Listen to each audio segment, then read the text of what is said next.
the Artist Interrogations Podcast.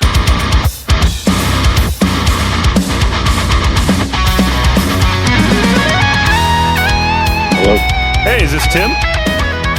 Yes. Hey, Tim, it's Brennan Peach with K-Bear 101. How you doing? Good. How are you? Doing great. Do you have a couple minutes to chat with me here? Absolutely. All righty, man. We're very excited to have you. February 21st, this upcoming Wednesday at the Hero Arena inside the Mountain America Center in Idaho Falls. Not only you guys, but Pennywise and the Scratch as well. Now, I was reading more about it because I know you play more than the guitar, right? I do, yeah. You also play like the tin whistle, the accordion, the piano, and vocals. When did you start learning the accordion? I started learning the accordion, so I was the drums, I suppose, is like the main thing that I play. So when I was a kid growing up, all the bands that I played in, I was the drummer. I was playing in this band when I was probably 15, and the kid whose house we would practice at, there was an accordion there. I had probably a year before become absolutely enamored with the Pogues, and it was all I was listening to. And so I spotted this accordion and asked my buddy if I could borrow it. I had noticed that the whole time I had been going to his house, it had been in the same spot. Nobody had touched it. So he let me take it home, and I just kind of started playing along to the Pogue songs and trying to figure a couple things out, and it just kind of went from there. So unfortunately, my parents had to sit through me trying to figure out a number of weird instruments that I'm sure they didn't love the sound of, but luckily it paid off in the end. Yeah, absolutely. I mean, to think about probably the worst instrument I would think for somebody to have to sit there and listen all day, every day would have to be the bagpipes, 100%, Yeah, I would say probably the bagpipes and the drums, yeah. Oh, yeah, especially the drums. I used to be a drummer myself, too, and that I learned Enter Sandman, and then that was it. Yeah, I wasn't really allowed to play when my parents were home, so it was literally like the second they left for work, I would run down to the basement and just blast away until they got home and started flicking the lights saying, "Shut up." So, I mean, a wide variety. I mean, accordion, guitar. What exactly? What's the tin whistle? I saw that online. I'm like, what is that? Like, do you actually play that? Yes. So yeah. It's like most of the traditional Irish stuff you'll hear has tin whistle in it. People often confuse it for like a flute or a recorder or something like that. I suppose it's sort of recorder-like in its looks, but it's just this tin tube with variations on like a plastic mouthpiece, and it's got 6 holes in it, and it's responsible for some of the most beautiful Irish stuff you've ever heard. Wow, that is amazing. I'll have to look more into that, because I was reading up more about like how you got to be with the Dropkick Murphys, and of course Wikipedia, as reliable as it is, it said you joined the band back in 2003. Is that correct? That's correct, yeah. And you were told to sell merchandise in the Warped Tour. That's what your Wikipedia page had. So I always love learning the history behind how someone joins a band or how the band gets together.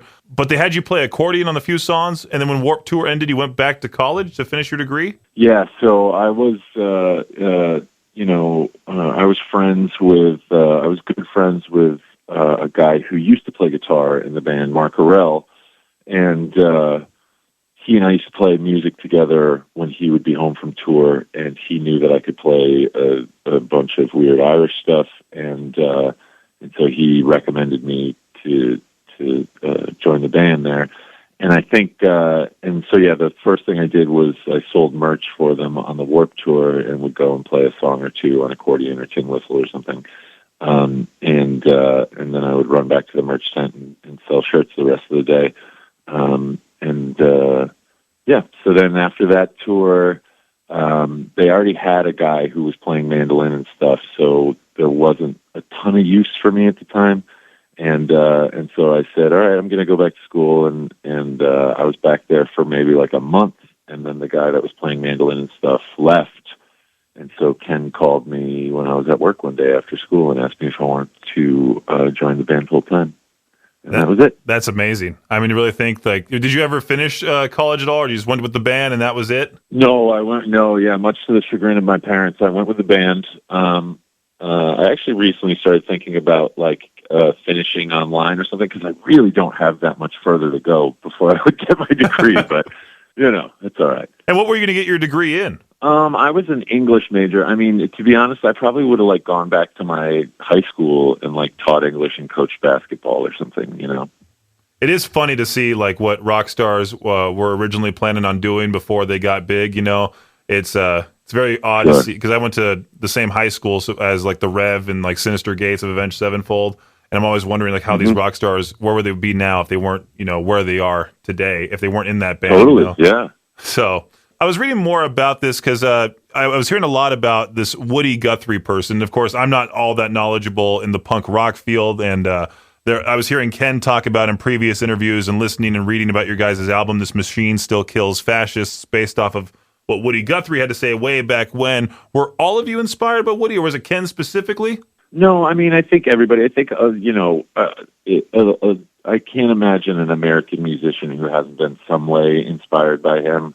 I mean, he's one of those people where, like, we learn his songs when we're kids and we don't even know what they are. This land is your land, that type of stuff.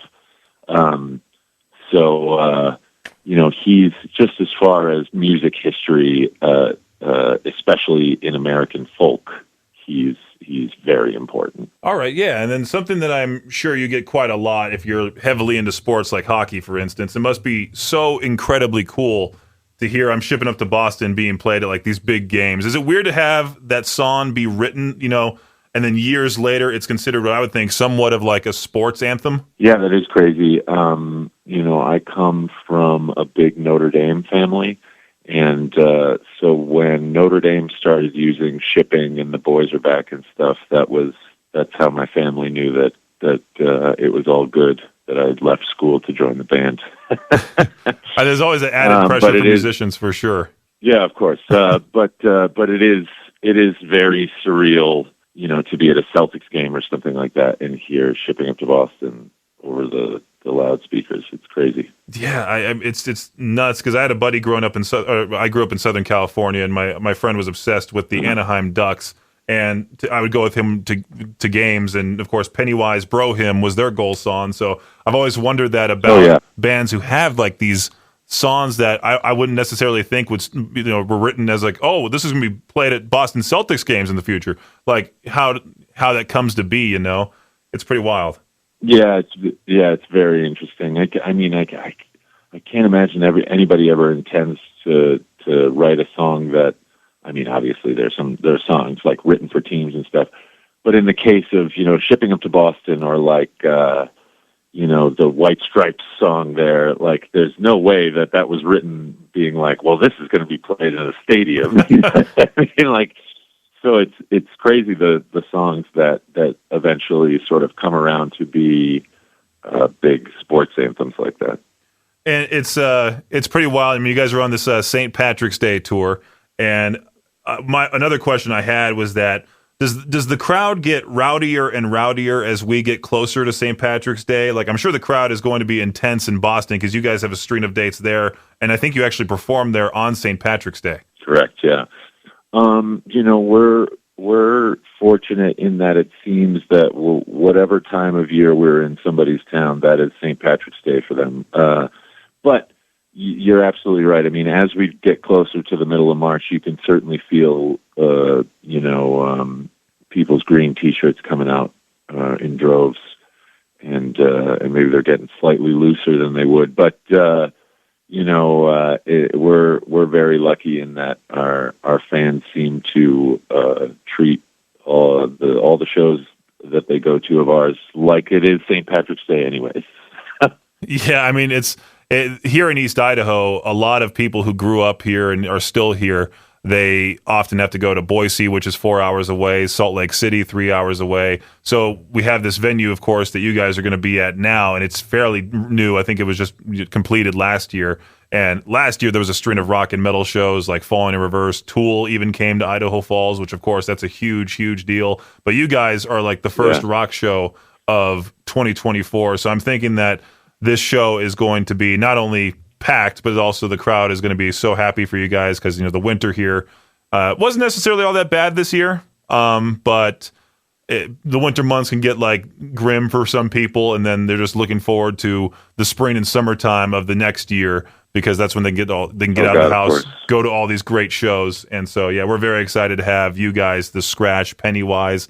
And it's funny because the Scratch I've never heard of, and I've been listening to their stuff, and it's quite a lot of fun. I mean, they're straight out of Dublin, aren't they? Yes, and holy cow, are they good. And they're doing like a totally different thing with the Irish thing. It's so refreshing and fun to watch, and they're such great guys. We were so excited to have them out with us. They're such a pleasure to watch every night. People need to make sure they get to the show to see them. Yeah, definitely. It's going to be a great show, and people can still buy tickets, of course, at Ticketmaster.com. And I just want to say thank you, Tim, for joining me briefly today. I really do appreciate this and all that. Absolutely, my pleasure. I hope everyone comes out and has a great time.